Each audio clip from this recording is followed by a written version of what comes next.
Hey, welcome back. Woodward Sports Network. Ryan Ermanni, Braylon Edwards, Tom Mazaway. Gang's all here. We got Pete Spivak, JB, the great Jeremy Bryant as well. And we are joined now on the telephone by Mike O'Hara, DetroitLions.com, longtime beat writer for the Detroit Lions. Mike, how you doing, buddy? Look.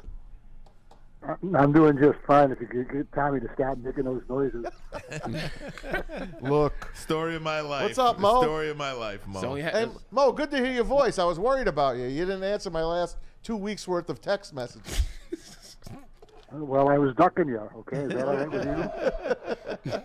Tommy, I just want you to know one thing. That commercial they had a minute ago, that's not 10 cents. That's $10. Yeah, thanks. Okay? Yeah, thanks, buddy. I just don't want to see you out there borrowing dimes. Yeah, you got it, buddy. Don't forget, your presidents haven't seen the outside of your wallet in decades. Oh, my gosh. These two could be like this for a long time. Hey, I'm just listening. Yeah, well, you know what, Tommy? Go for centuries. Centuries is right, Mo. Keep it going. Mo, good to see you as always. Good to talk to you as always. My mom, you know, she's one of you're one of her favorites. But also, last time we talked to you, Michigan won national champion, so I had to throw that in before we forgot about that. Go Blue, baby! Well, yeah, they won a championship, and their coach left. Oh, It's a push. don't remind me. Don't remind me, That Mike. is a push, Mike. You're right. Yeah. Nick is a Saban push. did that once upon a time. Yeah. Won at LSU, and then he went to the Miami Dolphins. So it has happened. Hey, Mike. So I think. Look, Go guys. ahead. No, go ahead. Go ahead. Were you going to say something? No, I was just going to say, yeah, I'm a big fan of Jim Harbaugh. I really am. I like him as a person, and I like him as a head coach. Him and his brother John both. Amen to that. Hey, Mike, we haven't had a chance to talk to you since the playoff run, and one of the things that you were a big advocate for was making sure you got the home game. The Lions not only got one home game, but 2 home games. What did you make of just those really iconic scenes at Ford Field? Great memories made, and really paid off for the Detroit Lions and their fans. What did you make of those 2 weeks? Well, when you said and their fans, you hit it right on the nail there, Ryan. Those were 2 days. Look, it's been loud in that building all year, including dating back to the end of last season, but nothing like we saw in the playoffs. And that was just. Where do they get this energy? Did they ever get tired? Did they ever wear down? No. I'm talking about the fans now. They just started at whatever kickoff time was until the very end, and they wouldn't stop. And I think, excuse me, it's hard to measure, but I think if you talk to the players and the coaching staff on the opposing teams, they would tell you the same thing that I would think, is that the fans had some impact on the outcome of those games, because it was just you're not playing your regular game because you can't hear. I was in San Francisco during the NFC Championship game, and at halftime, I couldn't believe that the Detroit Lions were 30 minutes away from the Super Bowl. I thought it would happen. It didn't. But there is no doubt in my mind, Mike, that this team will be back. And if you listen to the press conferences from Dan Campbell and Brad Holmes, there doesn't appear to be any doubt in their minds either that this team will be back. Can you just speak to Brad Holmes' press conference specifically? He wanted to make sure that the Detroit Lions fans knew that this was not just a one-trick pony kind of year. No, it's not a one-trick pony type of year. Excuse me. But that doesn't mean you're going to get back either. And I think, excuse me, I think Campbell said that during the season, too. He says there's no guarantee that you're ever going to get back. And we all know the prime example of that in 1984. Dan Marino probably had the best year any quarterback has ever had, and Miami Dolphins get into the playoffs against the San Francisco 49ers and get beat pretty bad, and they never get back. Yeah. So don't just take it for granted now. I would say, will they play well enough to get back? Absolutely. Absolutely. This is a team that is now a Super Bowl quality team, but that doesn't mean you're automatically going to get back and compete in the Super Bowl for the first time. Yeah, and not only that, I mean, if you look at the Dallas Cowboys, right? I mean, they're being talked about as Super Bowl contenders every year. They have not been back to the NFC Championship game since 1995. So Yeah. no doubt you don't take it for granted. Mike, when you look at this team's free agents, their own free agents, and whether it's Graham Glasgow, C.J. Gardner-Johnson, Jonah Jackson, some really important players on the 2023 team. What do you think Brad Holmes' first area of business is? If the Lions look at their own free agents for a second, who do you believe is the first call? Well, I'm not sure, but this might be just coincidence, but I wrote down those three names before I got on this show today, just because those are the three I was going to talk about. Exactly the three you brought up. Those are, three really strong players for the Detroit Lions, especially on the offensive line, because the way the Lions have played up front for the last 2 years, 2.5 years actually, has really had a lot to do with the way they've played, because what they've allowed themselves to do offensively, and the security that they've given the quarterback, Jared Goff, to operate back there. That's why I think the offensive line, and I think they'll go after that pretty heavily and pretty quickly.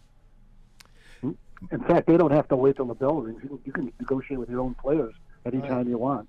They could be doing it right now for all we know.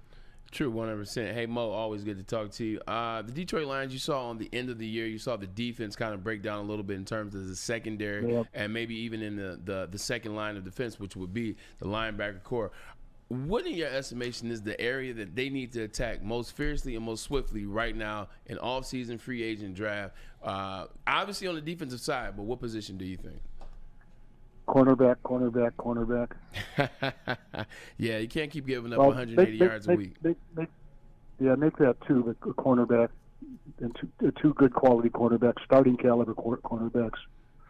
That's no knock against anybody else, but that's some of these decisions make themselves, and I think the play over the last couple of years and the last season shows you where the area is that needs help, and I think it's the cornerback. I think most of the guys who cover the team would tell you the same thing. Hey, Mike, let me follow up to that if I could, because did you get a sense, and we all agree on that, right? I mean, we all agree on that. But do you get a sense that Brad Holmes is going to make a big-time free agent offer to let's just, for instance, say a free agent cornerback, Jalen Johnson, L'Jarius Sneed. like I'm talking like a big money one, because there's so many. He kept talking about having this elongated run and keeping this window open for a long time, and getting there through the draft and paying your own players. And I'm wondering how it fits to have a really big time free agent addition to this team. What do you make of that? Do you think he's prepared to do that? Because we have not seen that yet in his tenure. That's really the one thing we have not seen. Well, he's not going to tell you what he's going to do, and sometimes it's kind of reluctant to talk about what he's done too. But I think this. I think it would be, if they're going to go after a premier quarterback, which I think they are, and which I think they should.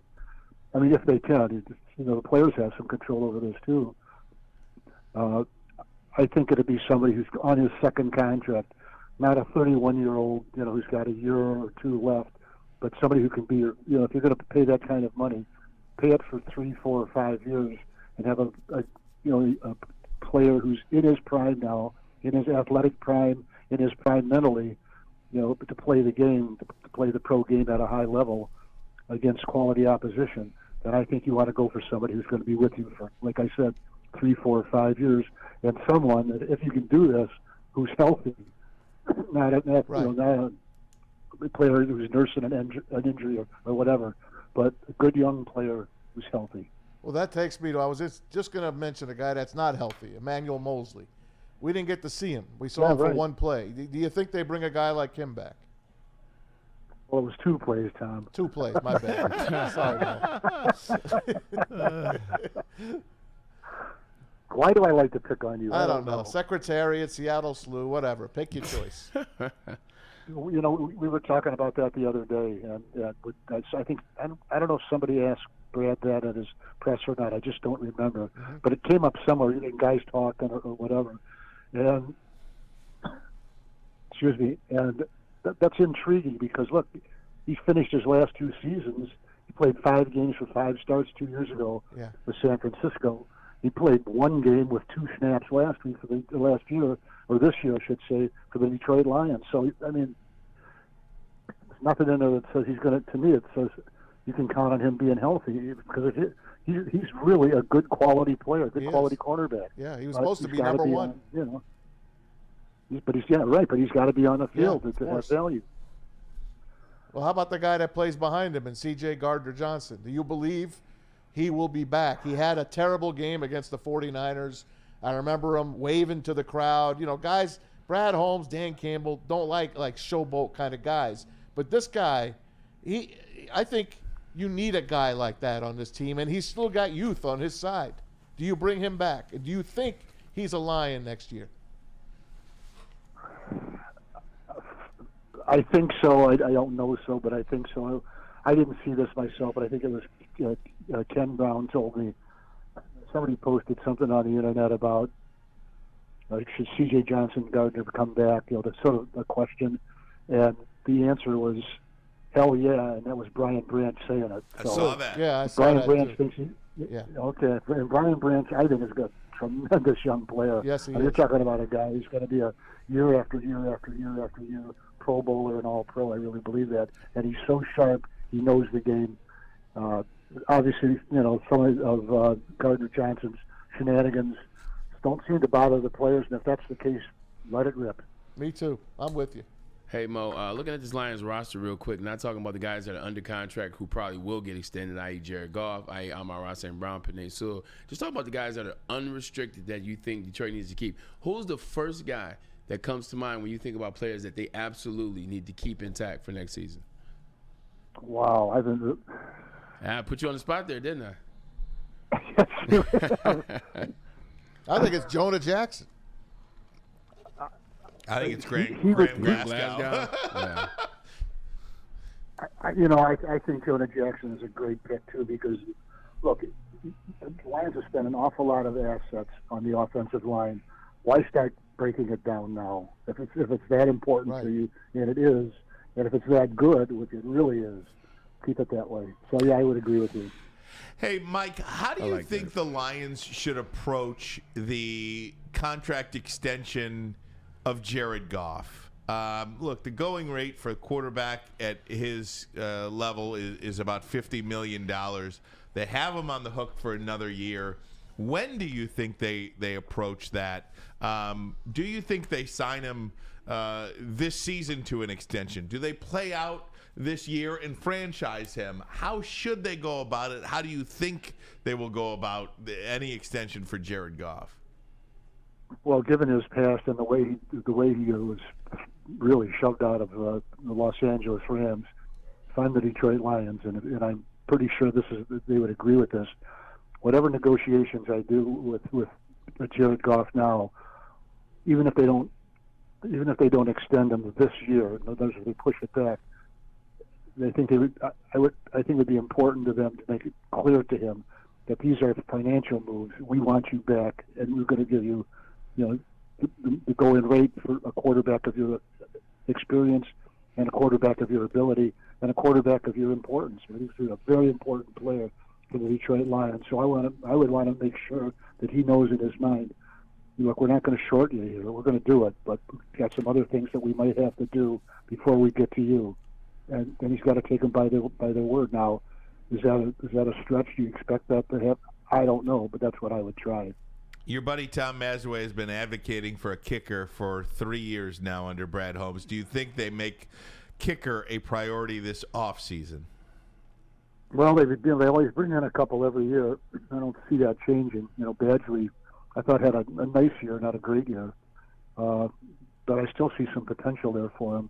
I don't think it would be the worst thing if they stay with Michael, but it's a hard one to call. It really is. Last one from me, Mike.